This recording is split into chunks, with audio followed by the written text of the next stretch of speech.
Welcome back to Niaga AWANI. My name is Ibrahim Sani. On my right is Najib Arif, and of course we have Haris Asnan, Ashraf Hasnan. Ashraf Asnan. There you go.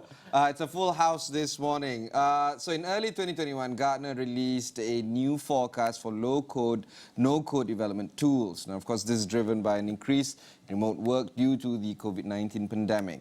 Gartner projected a 23% increase for the global market for this type of technology. As a summary, low-code, no-code platforms democratizes the ability for users to create new software applications, making it possible for individual departments or units to solve problems without a direct need to rely solely on scarce IT resources. In the months that followed, low-code, no-code tools saw steady growth due to the effectiveness of this addressing some of tech's most complicated challenges, primarily the need to digitize workflows, enhance customer and employee experiences, and boost the efficiency of commercial and operational teams. According to Harvard Business Review, low-code, no-code platforms have evolved from just facilitating function-specific tools to making it possible for a broader range of business employees to truly own their automation software and build new software applications with no coding while increasing organizational capacity. So, low code, no code, what is it all about? Joining us all the way from India this morning is Suresh Sambandam, CEO of Kissflow. Suresh, maybe you can share with us on why no code, low code is the next big digital revolution and how fast does the industry need to adapt it? Yeah, good morning, everyone. Low code, no code basically changes the whole digital paradigm simply because there are only 20 million developers in the world, but there are more than 500 million business users. Even out of this 20 million developers, there are only less than 10 million who work in the enterprise IT teams. So we are really looking at 10 million people servicing the needs of 500 million business users. That is like 50 times, the expectations have to be met. And that's exactly why you need to power the business users with technology so that they can do self-service, do it yourself kind of a paradigm where they can build their own automations, they can own their own software.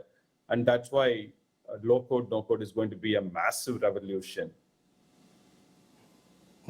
Suresh, according to Harvard Business Review, an increasing number of businesses and IT leaders are leveraging the possibilities of low-code, no-code tools as organizations work to turn more of their employees into citizen developers. How does low-code bring the IT and business user together? So previously, before low code, no code, business users used to do what is called as shadow IT, like under the cover operations, right? Without telling IT, they buy their own software and put it, to use. But with low code, no code, what is going to happen is bringing, IT and business users together on a single platform so that the domain knowledge comes from the business. And if there are integrations and other requirements that needs to be connected with the rest of the applications within the enterprise, IT can come in, do the wiring for those integrations.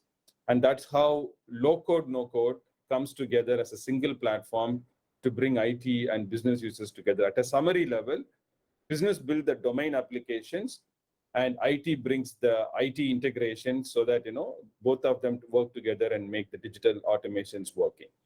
Suresh, by giving non-IT employees the opportunity, to build their own business applications, an organization can unlock new areas for rapid growth, of course. But however, some executives are cautious as well, as citizen developers are given, the opportunity to build new applications. Governance will be important, but IT staff will, need to put guardrails in place and have those built into low-code, no-code platforms to maintain consistent levels of security across the organization. How do we do this? How do we, ensure security? Yeah, so that is one of the fundamental value propositions of low-code, no-code paradigms. Because before using low-code, no-code paradigms, business users did their own stuff. When they did their own stuff, they're not taking care of governance, security, privacy, and all those aspects, because there is no unified platform to provide that in a consistent manner across thousands of employees within the enterprise. So that is when IT decided, you know what, it needs to go into a managed environment rather than being an unmanaged environment where the business users, they make their own local decisions. So now enterprise IT is buying platforms like Kissflow, the low-code, no-code platforms, and then providing it to business users so that everything comes under a managed environment and a common set of security, privacy, and safety requirements are taken care of by the platform. So that's a very, very fundamental value proposition which low-code, no-code platforms provide for business users and IT. We don't have much time left. Maybe you can give us a short, I guess, view on this, encouraging employees to become no-code developers and create their own business applications. This requires a shift in everyone's mindset and does include an overarching process like hiring and training, processes, and all the other likes of that. Do you think that companies should wait or go for this right now? And should companies that want to embrace low-code, no-code tools ensure that employees have access to the proper training? Yeah. So actually, one of the thing is we should not wait, because low code, no code is already like into the paradigm for the last 3 to 4 years. Many Fortune 500 companies have already adopted low code, no code. So it is important that we jump into the bandwagon of low code, no code right now. The beauty about low code, no code is it requires a good technology. If you pick the right software, if they pick the right platform, it would require very less training, because it is fundamentally rooted in visual development. So the no-code platform has drag and drop interfaces where people can visually drag and drop components, forms, and workflow processes, just like a flowchart designer, and click a few buttons. They'll be able to do their automations in few hours.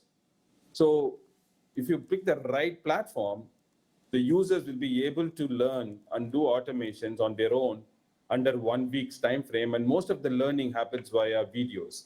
So yes, the company should jump on, and learning this is a very, very easy thing, and most of them is a self-service learning. All right, thank you very much. That was Suresh Sambandam joining us live from India. Suresh is the CEO of Kissflow, and of course Kissflow is a cloud-based forms automation solution that automate businesses, processes, and all the other likes within the organizations that they work with.